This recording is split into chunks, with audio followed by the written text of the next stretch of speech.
پښتون په باره کې یو خبره مشهوره ده چې پښتون د پښتو کتاب نه اخلي. ملګرو تاسو چېرته فکر کړی دی چې موږ پښتانه د پښتنو څه ریپرزنټیشن کوو؟ موږ نړۍ ته خپل ځان څنګه پورټری کوو؟ زموږ څه سټینډینګ دی؟ هغه که میډیا ده، هغه که سوشل میډیا ده، هغه که فلم انډسټري ده، هغه که ډرامه ده. I'm not good at English. صفا خبره به کولای چې مال انګلیش نه راځي. د هغه د ژوندون هر پاڼه لولم خو د ځانه خبر نشم چې زه څوک یم.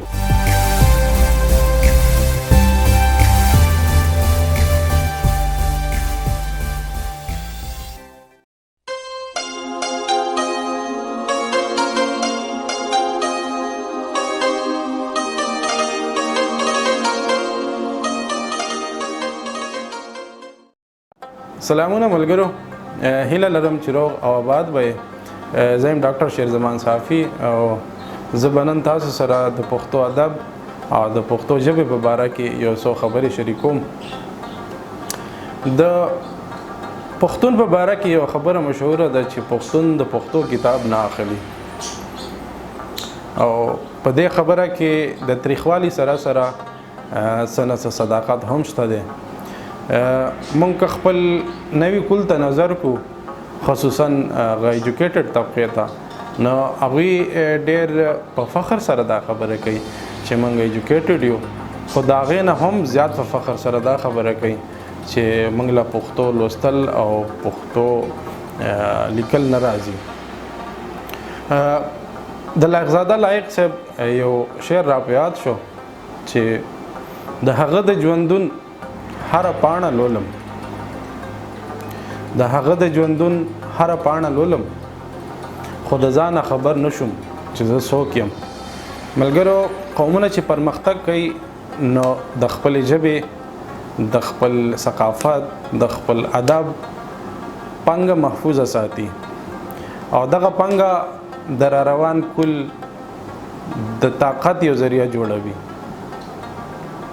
تاسو که چاینا ته لاړ شئ، کوریا، جاپان وغیره ته لاړ شئ، زه په خپله تللی یم، نو هلته پی ایچ ډي کوالیفاید پروفیسرز چې کوم دي په خپله ژبه کې لیکچر ورکوي. لیټرلی پی ایچ ډي کوالیفاید پروفیسرز هغوی به لیکچر ورکوه او موږ به یې د سترګو ته کتل، په څه به پوهېدو نه چې دا څه وایي.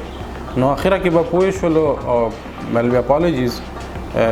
I'm not good at English. صفا خبره به کولای چې مال انګلیش نه راځي او زه غواړم چې زه په خپله ژبه کې دا لیکچر ورکړم. نو موږ هم ورته اوکې ویلې. د هغې نه علاوه ډېر پروفیسر داسې وو چې د هغوی یو نوم و په ریسرچ کې، د هغوی یو محنت و په خپل فیلډ کې، خو بیا به هم چې موږ سره به کامن خبرې هم کولې. یعنې که تا به ورته ویلې چې I'm going to attempt to withdraw some money، نو زه به ویل what، یعنې که تا به ورته روان انګلیش ویلی نو په هغې نه پوهېدل. نو موږ ورته په سمپل، یعنی چې زه ځم اے ټي ایم ته پیسې روباسم، نو دا ورته په خپل د هغوی په ژبه کې موږ دا ویلي چې اے ټي ایم منی، نو بیا به وخندل، بیا اوکې اوکې اوکې. یعنی تر دې حده پورې پی ایچ ډیان یې کړي دي، خو بیا هم د خپلې ژبې د پرمختګ، د خپلې ژبې د ایجوکیشن او د خپلې ژبې د حفاظت ملاتړ یې په هر وخت کې کړی وي. ملګرو، تاسو چېرته فکر کړی دی چې موږ پښتانه د پښتنو څه ریپرزنټیشن کوو؟ یا به دا ووایو چې موږ د پښتو څه ریپرزنټیشن کوو؟ موږ نړۍ ته خپل ځان څنګه پورټری کوو؟ زموږ څه سټینډینګ دی؟ هغه که میډیا ده، هغه که سوشل میډیا ده، هغه که فلم انډسټري ده، هغه که ډرامه ده. د فلم نه به آغاز وکړو. په فلم کې دوه مخونه ماته یاد دي. یو جهانګیر خان لالا دی، ټوپۍ په دې ځای ایښې وي او تماچۍ غاړې ته وي، او مخې له چې څوک راځي په فلم کې د سر نه یو لوخړه ورله وباسي، او زمونږ چې کوم نوی جنریشن دی هغه ته یو ښکلی میسیج ورکوي. بل طرف ته زمونږ سواتی لالا دی، نو سواتی لالا یوه پیسه په سپلای کې نښلولي او بله پیسه یې روچته کړې وي، د پرتوغاښ کې نښلولي وي، او هغه هم ډېر یو زبردست میسیج ورکوي زمونږ نوي کول ته. بیا راځو ډرامې ته. زما چې تر کومه یاد شي هغه که پی ټي وي ده هغه که د سی ډیز والا دور او هغه که نن سبا د سوشل میډیا دور دی ما 99% د کمیډي په نوم باندې لغویات کتلې دي هغې کې د پښتون ریپرزنټیشن نه وي هغې کې د پښتون عکاسي نه وي نو دغه زمونږ د ډرامې حال دی ټیک د زمانم چې کامیډي د هر سوسایټي لپاره ضروری وي د هرې معاشرې لپاره ضروری وي خو داسې نه چې ستا 99% ډرامې چې کومه دی په لغویاتو او په فضولیاتو باندې جوړیږي موږ که سوشل میډیا ته نظر کوو نو نن سبا به تاسو لیدلی وي چې څوک زموږ په سوشل میډیا باندې راج کوي نن سبا چې کوم ریجنل کوآپټیډ ایلیټس دي په هغې کې سپین خان شامل دی په هغې کې جلات خان صاحب شامل دی او په هغې کې ښاغلی کسکر صاحب دی نو دا کسان زمونږ د سوشل میډیا ریپرزنټیټیو دي او تاسو ته پته ده چې د هغوی خبرې د هغوی چې کوم سوچ او فکر دی هغه څومره د سوسایټۍ او د ینګ جنریشن لپاره کنسټرکټیو دی باید چې همدا زخمی احساس و چې زه د شړشمو د پټي په اخیستلو باندې مجبور کړم د شړشمو د پټي څه قصه ده تاسو به دا سوچ کوئ خو دا ویډیو چې تاسو په کوم چینل باندې ګورئ د دې نوم دی د شړشمو پټی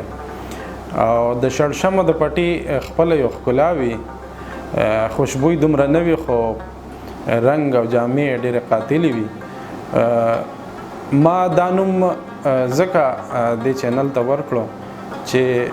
د شړشمو پټی زمونږ په شعر و شاعرۍ کې زمونږ په کلچر کې او زمونږ په سپرلو کې ډېر یو اهم مقام لري د دې چینل یو خاص مقصد دی او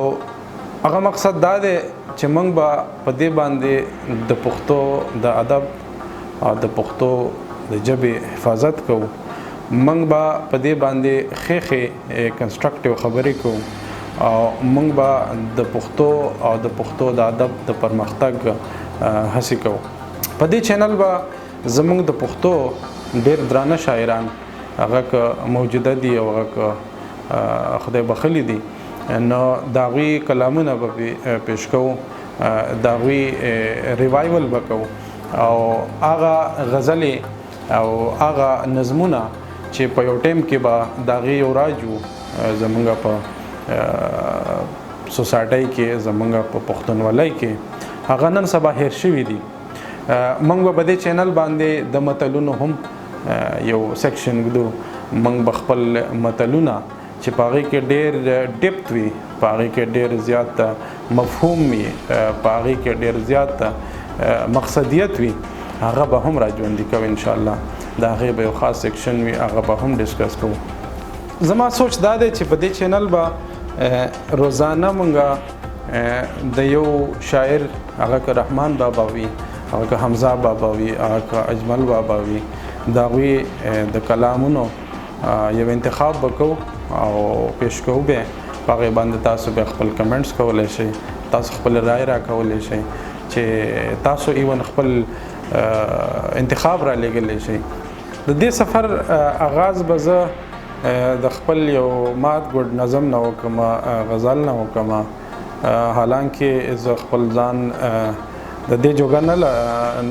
نه ګڼم چې زه هم د پښتو د ادب حفاظت کولی شم ځکه چې زه شاعر نه یم خو یو ټایم و یو شوق و او په هغه شوق کې زما یو کتاب هم پبلش شوی و به هر حال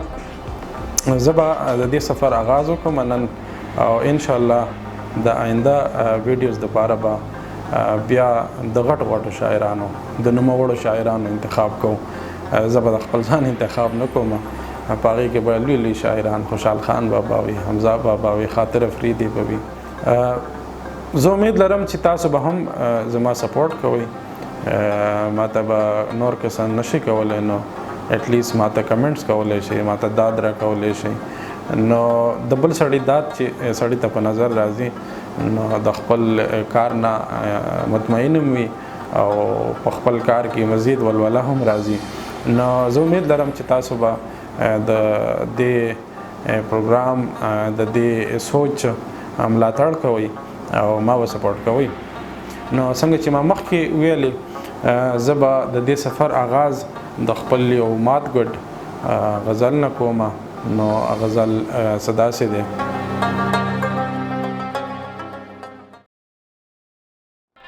د لفظونو یارانه کې لګولې غم سیلی وه، شمې هم ژبه لرله چې رڼا په زړه سوری وه، او دا بېربط کرښې کرښې ژوند به خود په تماشه وي. دا بېربط کرښې کرښې ژوند به خود په تماشه وي، چې مې خوښه کړه په شپه کې تر سهره لیونۍ وه. او څنګه زه ورباندې تېر شوم، څنګه لاړم غونچوله، څنګه زه ورباندې تېر شوم، څنګه لاړم غونچوله. د چمن په دروازه کې د ازغو لویه دلۍ وه،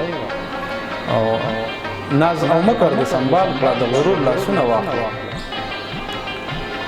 ناز او مکر دې سنبال کړه د غرور لاسونه واخله،